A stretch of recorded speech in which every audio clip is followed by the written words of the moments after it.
कांग्रेस विधायक और दिग्विजय सिंह के बेटे जयवर्धन सिंह ने बागेश्वर धाम सरकार की हिंदू एकता यात्रा का समर्थन किया है, यानी सनातन को समर्थन किया। इसमें शामिल हुए जयवर्धन सिंह ने कहा कि हम सनातन के भक्त हैं और रहेंगे। बता दें, पंडित धीरेन्द्र कृष्ण शास्त्री ने गुरुवार को मध्य प्रदेश के बुंदेलखंड क्षेत्र में हिंदू एकता के लिए अपने समर्थकों के साथ 160 किलोमीटर की पदयात्रा शुरू की।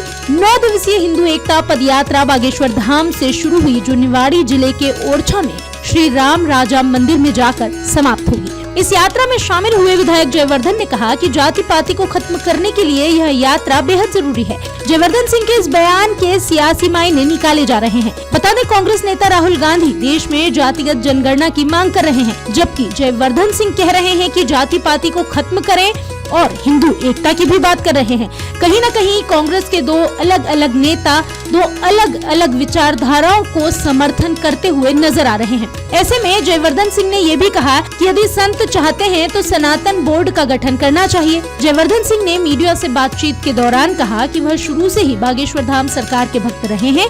उन्होंने कहा, हम सनातन धर्म का पालन करते हैं और जातिवाद से ऊपर उठकर देश को आगे बढ़ाया जा सकता है।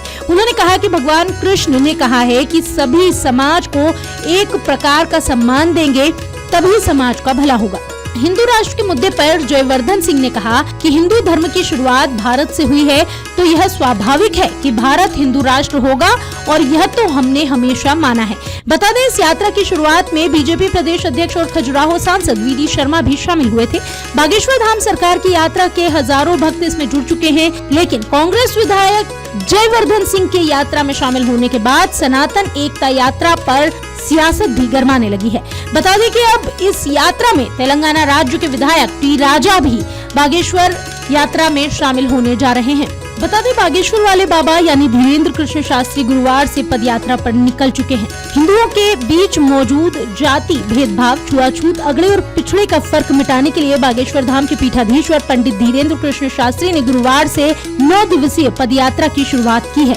बागेश्वर धाम के पीठाधीश्वर शास्त्री ने बताया कि देश भर का हिंदू जाग रहा है और समाज के भीतर मौजूद जाति भेदभाव को खत्म कर एकजुट होकर भारत के विकास के लिए आगे आ रहा है। इस पदयात्रा का उद्देश्य हिंदुओं को जगाकर भारत को सामर्थ्यवान बनाना है। यह जागृत हिंदू समाज हिंदू राष्ट्र का निर्माण करेगा।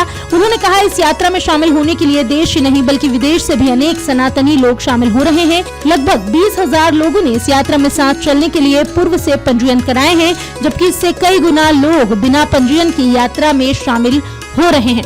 उन्होंने लोगों से शांतिपूर्ण ढंग से यात्रा में शामिल होने और उत्साह के साथ यात्रा को सफल बनाने का भी आह्वान किया। बता दें, इस यात्रा के दौरान पंडित धीरेन्द्र कृष्ण शास्त्री चोटिल भी हो गए। उनके पैर में चोट आई है, जिसकी ड्रेसिंग भी की गई है।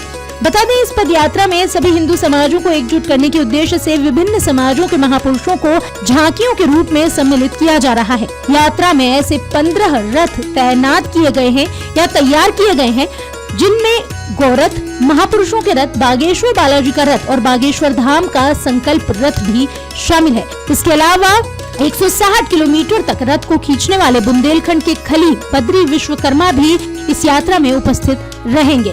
कई बड़े नेता भी इस यात्रा में शिरकत कर रहे हैं। यात्रा में कई जानी मानी हस्तियां शामिल होगी। बता दें कि बागेश्वर धाम जन सेवा समिति की ओर से जो जानकारी मिली है, उसके मुताबिक 9 दिनों तक चलने वाली इस यात्रा में अब तक देश की जानी मानी कई हस्तियों के आने की स्वीकृति मिली है। फिल्म स्टार संजय दत्त, पहलवान खली, गायक कीर्तिदान गढ़वी, कन्हैया मित्तल, कॉमेडियन श्याम रंगीला, अभिनेत्री अक्षरा सिंह, गायक शीतल पांडे, इसके साथ बुंदेली कलाकार सोनू तिवारी, बिन्नू रानी, गायिका अंजलि द्विवेदी, जाने माने कवि कुमार विश्वास के नाम इनमें शामिल हैं। अगर आप ये वीडियो YouTube पर देख रहे हैं तो हमारे चैनल को सब्सक्राइब करें और बेल आइकन को दबाना ना भूलें। अगर आप Facebook पर ये वीडियो देख रहे हैं तो हमारे पेज को लाइक करें।